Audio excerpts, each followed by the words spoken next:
Bismillahirrahmanirrahim.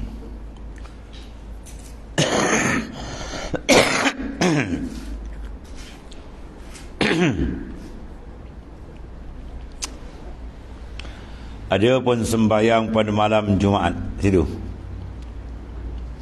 Maka itu sabda Rasulullah SAW, man salla lailatul Jum'ah bainal maghrib wal isya isnatai asyarata raka'atan yaqra'u fi kulli raka'atin fatihatal kitab marratan wa qul huwallahu ahad 11 marratan faka'annama abadallahu ta'ala isnatai asyarata sanatan bisiyami nahariha wa qiyami layliha. Barang siapa sembahyang pada malam Jumaat antara maghrib dan isyak 12 rakaat, padahal membaca dia pada tiap-tiap rakaat akan surah Fatihah sekali dan Qul huwallahu ahad 11 kali. Tiap-tiap rakaat, mana tiap-tiap rakaat sama je. Maka seolah-olah ia berbuat ibadah akan Allah Ta'ala 12 tahun dengan puasa pada tiap-tiap hari dan semayang semalam-malamnya. Tu pahala banyak tu dia dapat bila dia buat semayang pada Jumaat. Semayang tu niat saja, saya aku semayang 2 rakaat dah. Dia sunat mutlak aja, tak ada niat apa-apa. Ada pun niat semayang lain pun boleh juga, tak ada masalah. Dia asal semayang tu sebab itlak. Dalam hadis ni dia itlak. Apa itlak? Dia tak kait sama ada semayang punya sebab ke tak sebab ke. Dia nakkan asal ada sembahyang itu 12 rakaat. Tu. Dan lagi sabda Nabi SAW, man salla lailatal jum'ah salatal isya', ini sembahyang isya' fi jama'ah wa salla raka'ati sunnah summa salla ba'dahuma asyara raka'atin qara'a fi kulli raka'atin alhamdulillah Qul huwallahu ahad wal mu'awwazataini marratan summa autara bisalasi raka'atin wa nama ala janbihi al-ayman wa wajhu ila al-qiblah faka'annama ahya lailatul qadr. Barang siapa sembahyang pada malam Jumaat akan sembahyang isyak yang akhir, yang Arab isyak akhir tu main isyak lah. Kalau isyak awal maghrib dia panggil isyak awal. Di dalam berjemaah, sembahyang isyak berjemaah, dan sembahyang ia 2 rakaat sunat, kemudian daripada fardu isyak. Kemudian maka sembahyang ia kemudian daripada keduanya 10 rakaat, padahal membaca pada tiap-tiap rakaat tu sama bacaan dia. Apa dia? Al-Fatihah. Mana alhamdulillah surah Fatihah, dan baca Qul huwallahu ahad dan Qul a'udzu birabbil falaq dan Qul a'udzu binnas sekali-sekali. Habis. Kemudian maka sembahyang witir ia dengan 3 rakaat dan tidur di atas lambung yang kanan dan mukanya menghadap kiblat, maka seolah-olah menghidupi ia malam Lailatul Qadar. Seolah-olah dia menghidupkan semalam malam Lailatul Qadar pahala dia. Ini seolah-olah dia beribadat pada malam Lailatul Qadar. Ada pun sembahyang pada malam Sabtu pula. Sabda Rasulullah SAW, man salla lailatal sabt bainal maghrib wal isya isnatai asyarata raka'atan bunya lahu qasrun bil jannah wa ka'annama tasaddaqa ala kulli mu'minin wa mu'minatin wa tabarra'a minal yahud wan nasara wa kana haqqan 'alallahi an yaghfira. Barang siapa sembahyang pada malam Sabtu antara maghrib dan isyak 12 rakaat, nasaya diperbuat baginya mahligai di dalam syurga, dan seolah-olah ia memberi sedekah atas segala orang yang mukmin, laki-laki dan mukminat yang perempuan, dan lepas daripada Yahud dan Nasara. Dia akan lepaskan daripada agama dua ni, dia akan tak terlibat, selamat dia daripada kufur. Dan adalah hak atas Allah Ta'ala bahawa mengampuni baginya. Mana dapat banyak keampunan daripada Allah SWT.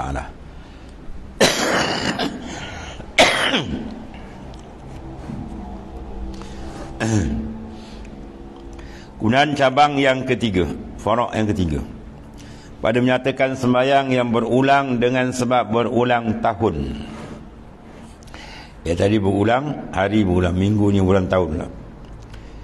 Ada 4 perkara. Pertama, sembahyang hari raya Ramadan, hari raya puasa, dan hari raya haji, iaitulah hari raya kecil dan raya besar. Ramadan kecil, hari haji raya besar. Jadi ini ulangan dia, sembahyang setahun sekali, tak ada orang raya. Nombor 3 kali, 2 kali tak ada. Keduanya sembahyang tarawih, ulangan dia setahun juga sekali. Ini pun tak lama lagi, InsyaAllah. Dia sembahyang pada bulan Rejab. Ya. Keempat, sembahyang pada malam nisfu Sya'ban. Ini 4 perkara ni berulang setahun sekali man. Kemudian sembahyang raya kecil dan raya besar ni. Kata Imam Ghazali, wassalatul idain sunnatun muakkadatun wa syiarun min sya'airiddin. Sembahyang hari raya ni sunat muakkadah, mana sunat yang kuat dituntut, dan amalan, mana syiar dia alamat syiar daripada alamat-alamat agama Islam. Mana sembahyang tu menandakan syiar Islam tu ada.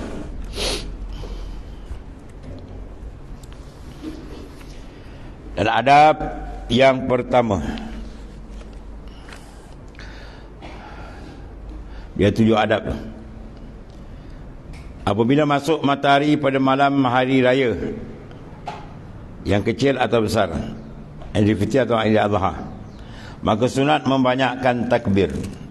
Takbir ini dipanggil takbir mursal, takbir yang tidak dikait dengan sembahyang, mana-mana baca je lah. Maknanya ada bagi tiap-tiap 2 hari raya tu, takbir mursal, ya.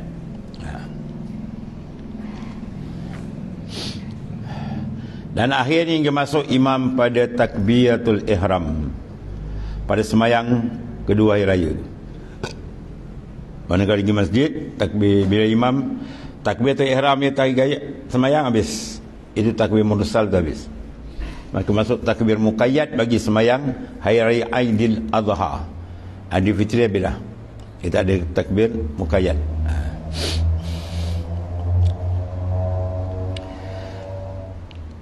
Dan sifat atau lapan takbir itu Allahu Akbar, Allahu Akbar, Allahu Akbar, la ilaha illallah, Allahu Akbar, Allahu Akbar, walillahil hamd. Dan sunat ditambah pula daripada takbir itu yang ketiga itu dengan katanya Allahu Akbar kabira walhamdulillahi katsira wa subhanallahi bukratan wa asila. La ilaha illallah wa la na'budu illa iyyahu mukhlishina lahuddin wa law karihal kafirun. La ilaha illa wahdahu, la ilaha illallah wahdahu la syarika lah. La ilaha illallah wahdahu wahdah sadaqa wa'dah wa nasra 'abdah wa 'azza jundah wa hazamal ahzaba wahdah. La ilaha illallah, Allahu akbar, Allahu akbar, lillahil hamd. Demikian disebut oleh Syekhul Islam Zakaria Ansari di dalam Syarah Raud. Ada pun sirah takbir, mana lapas takbir, itu disebut oleh Imam Ghazali rahimahullah ta'ala dalam Mukhtasar, dalam kitab dia, kitab Mukhtasar Ihya, ya. Maka iaitu Allahu Akbar, Allahu Akbar, Allahu Akbar, Allahu Akbar, Allahu Akbar, Allahu Akbar, kemudian walhamdulillahi katsira, subhanallahi bukratan wa asilah, la ilaha illallah wahdahu la syarika lahu mukhlisina lahuddin wa la karihal kafirun. Itu cara dibawa oleh Imam Ghazali, mana-mana boleh lah. Habis. Dan sunat pada hari raya haji, itu hari raya besar, takbir muqayyad, mana takbir yang diikatkan dengan sembahyang fardu. Sembahyang lepas sembahyang sunat takbir. Kalau hari raya tadi habis, sejak daripada masuk matahari malam raya, takbir dah tak henti-henti. Dia boleh buka masa luang. Habis dia, kalau sembahyang Jumaat, imam takbiratul ihram. Habis. Kalau dia sembahyang seorang, takbir diri dia. Dia tak pergi Jumaat, dia tak pergi sembahyang raya. Pukul 11.30 boleh sembahyang. Sebelum pukul 11 tu dia boleh takbir lagi. Kalau dia tak pergi terus sembahyang, waktu ketiga ialah waktu zuhur. Masa zuhur habis. Takbir mursal nama. Takbir yang dilepaskan boleh takbir. Ada satu lagi takbir ni ada pada hari korban saja, Adha. Iaitulah takbir muqayyad, diikat dengan tiap-tiap kali lepas sembahyang. Lepas sembahyang sunat takbir. Dan sunat pada hari raya haji, hari Adha tu, takbir muqayyad namanya, iaitu dibaca takbir tiap-tiap kemudian dari sembahyang fardu yang 5 waktu, dan pada tiap-tiap kemudian sembahyang sunat yang ada sembahyang itu adanya atau keadaan dia, apa sahaja sembahyang, dan lagi sunat takbir kemudian daripada sembahyang janazah. Ada orang tanya dulu, ya, masa dia meninggal tu 2 hari raya Aidil Adha gitu, nak takbir lah, boleh tak takbir lepas sembahyang raya tu? Jawab dia boleh ni tu. Dan kemudian daripada sembahyang janazah boleh dia nak takbir. Dan sunat pada takbir mursal, ya, dan takbir muqayyad itu dengan jahar. Ini sama, yang ni sama.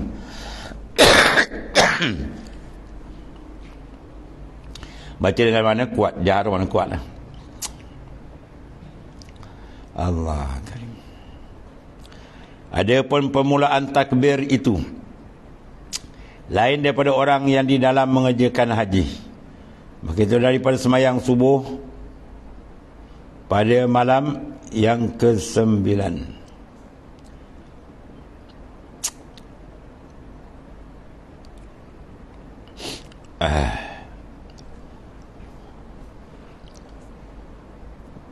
Adapun permulaan takbir itu yang lain daripada orang yang dalam mengerjakan haji,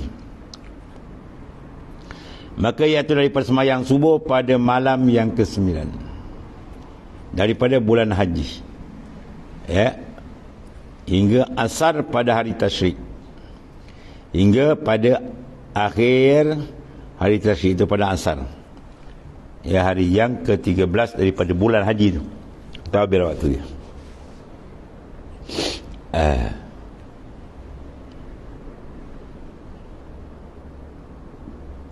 Ada pun orang yang mengerjakan haji, maka permulaan takbir yang muqayyad itu daripada zuhur.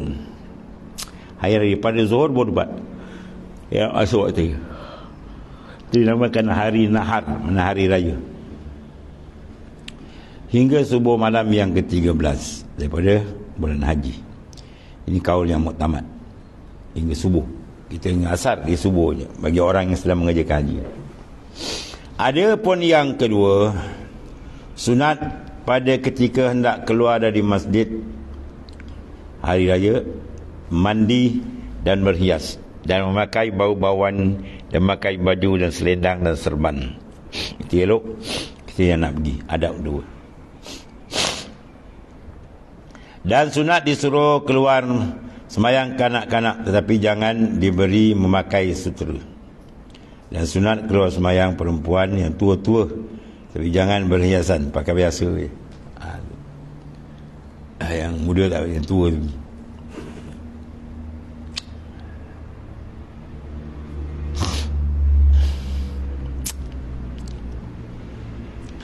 Dan adab yang ketiga, sunat pada ketika perginya itu daripada satu jalan dan pulang jalan lain. Ini kalau pergi masjid ni ikut jalan sana, balik kan ikut jalan lain.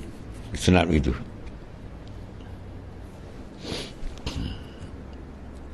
Dan adab yang keempat, sunat sembahyang hari raya itu keluar ke padang, melainkan di Mekah dan Baitul Maqdis. Maka ia itu tiada sunat keluar padang. Yang lain elok orang ramai buat di padang kemah kan. Kecuali di Mekah dan Baitul Maqdis tak ya, sembahyang dalam. Adab yang kelima adalah waktu sembahyang hari raya itu daripada terbit matahari hingga gelincir matahari, ya, terbit sampai gelincir. Tetapi yang terafdal bahawa dikira ditakhirkan hingga naik matahari segala lebih pukul 10 tu lah, ya. Pukul 10 lebih sikit. Ini antara adab-adab dia. Kemudian sunat hari raya kecil dan hari besar pula. Kata Imam Ghazali, wassalatul id sunnatun muakkadatun syiarun min sya'airid-din. Ada sembahyang 2 hari raya tu, itu sunat muakkadah, maksud sunat yang kuat dituntut. Dan alamat syiar makna tanda agama, ya, alamat-alamat Islam ada di situ. Kita tengok ada orang yang tak sembahyang gelap je, macam tak ada orang Islam pula, kan, tu. Dan adab yang pertama, dia ada 7 adab. Adab pertama, apabila masuk matahari pada malam hari raya, ya, sama ada hari raya Adha atau hari Fitri, besar kecil, maka sunat membanyakkan takbir mursal, nama takbir yang lepas tak ikat dengan waktu. Dan akhirnya hingga masuk imam pada takbiratul ihram sembahyang yang kedua ni. Lepas ni.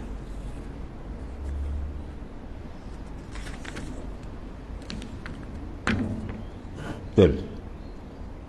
Terlangkah.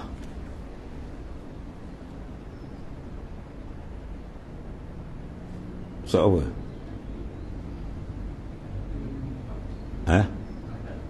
2 4 langkah. Adab ke apa tu? Adab ke?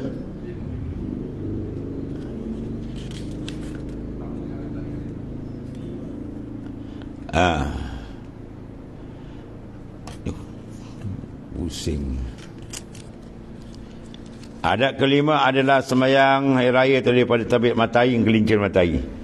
Tapi tak afdal, ya, itulah naik segala. Dan sunatkan menyegerakan sembahyang hari raya besar kerana hendak menyembelih korban, jangan jangan melambat, ya.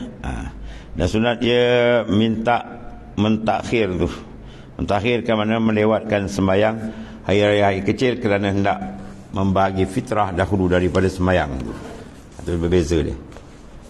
Dan di waktu menyembelih korban pada ketika naik matahari segala dengan sekadar sembahyang 2 rakaat, ya, dan sekadar membaca 2 khutbah hingga akhir hari yang ke-13 daripada bulan Haji Tasyrik.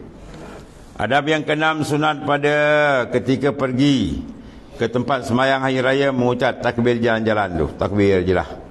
Dan apabila sampai imam kepada tempat sembahyang, maka jangan duduk, ia jangan sembahyang, sunat tahiyatul masjid atau lainnya, maka sunat mengatakan ketika itu as-salatu jami'ah je.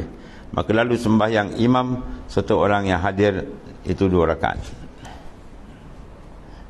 Dan sunat diucap takbir pada rakaat yang pertama 7 kali, lain daripada takbiratul ihram dan lain daripada takbir rakaat, ya. Rakaat sampai Allah minta tak kira, dia saja tu mana 7 kali. Dan sunat dibaca pada selang-selang takbir subhanallah walhamdulillah wala ilaha illallah wallahu akbar. Itu sunat. Kata wajib pun apa juga tu, takbir tu 7.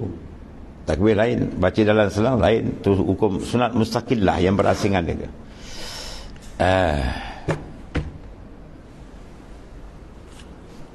Dan dibaca kemudian daripada takbiratul ihram wajjahtu wajhi alladhi, mana baca doa iftitah. Dan sunat ditakhirkan baca auzubillahi minasyaitanir rajim tu dan Fatihah dan surah itu kemudian daripada takbir ke-8. Dan sunat dibaca pada rakaat yang pertama, kemudian daripada Fatihah akan surah Kaf, baca surah Kaf. Dan pada rakaat kedua daripada Fatihah dia baca iqtarabatis saah, dan sunat bacaan surah dia. Dan sunat diucap takbir pada rakaat yang kedua itu 5 kali. Takbir lain daripada takbir yang berdiri daripada rakaat tu lain. Habis. Itu antara yang sunat dia lah. Allah karim. Dan sunat dibaca pada selang-selang takbir akan tasbih yang terdahulu, subhanallah walhamdulillah wala ilaha illallah wallahu akbar. Dan sunat kemudian daripada sembahyang itu membaca doa khutbah, ya, diselangi antara 2 khutbah dengan duduk macam biasalah seperti khutbah Jumaat pada segala rukun dan sunat, dan disebut dalam khutbah hari raya fitrah, ya, bab fitrah akan fitrah. Dan dalam hari raya haji, ya, tersebut masalah haji yang besar akan dibaca korban. Dan sunat, ya, memulai akan khutbah yang pertama itu dengan 9 takbir. Ini khutbah, khatib namanya kerja. Dan pada yang kedua dengan 7 kali berturut-turut tu. Dan barang siapa luput akan dia sembahyang hari raya itu, maka sunat qada. Sunat qada. Sunat raya tak dapat bagi tertidur berjalan sampai zuhur masuk, habis waktu dia. Lepas tu qada lah. Habis tu. Itu maknanya setengah daripada adab-adab dia. Dan adab yang ketujuh satu lagi. Sunat pada hari raya bersatu menyembelih. Kata Imam Ghazali, dhaha Rasulullah sallallahu alaihi wasallam bikabashin atau kabshin wazabaha biyadihi qala bismillah wallahu akbar hadza anni wa amman lam yudhahhi min ummati. Sunat menyembelih korban, Rasulullah SAW menyembelih korban dengan kambing biri-biri, dan menyembelih ia akan dia dengan tangannya. Dan berkata ia pada ketika menyembelih itu, bismillah wallahu akbar. Inilah korban daripada aku dan daripada seorang yang tiada menyembelih korban daripada umatku. Nabi buat siap. Dan apabila masuk pada hari 7 Zulhijjah, masuk hari bulan hari raya, bila masuk pada bulan haji Zulhijjah, itu maka sunat bagi orang yang hendak menyembelih korban itu bahawa jangan ia mencukur rambutnya dan jangan mengerat kukunya, melainkan kemudian daripada menyembelih korban. Itu sunat. Seperti sabda Rasulullah SAW, man ra'a hilal Zulhijjah wa arada an yudahi fala ta'khuzanna min sya'rihi wala min azfarihi syai'an. Barang siapa melihat bulan Zulhijjah, bulan raya haji ni, padahal ia berkendak menyembelih korban, maka jangan ia mencukur daripada rambutnya, biar dipanjang, dan jangan mengerat kukunya, biar dipanjang pun. Yang ini makruh demikian tu mengerat tu, melainkan kemudian daripada sudah menyembelih korban. Sudah korban cepatlah bersihkan balik, kerat kuku nak kerat, rambut nak kerat, boleh. Itu di antara adab dan sunat dilakukan. Sebab itu adalah sabda Rasulullah sallallahu alaihi wasallam. Kemudian pasal ini satu pasal menyatakan sembahyang tarawih. Wallah.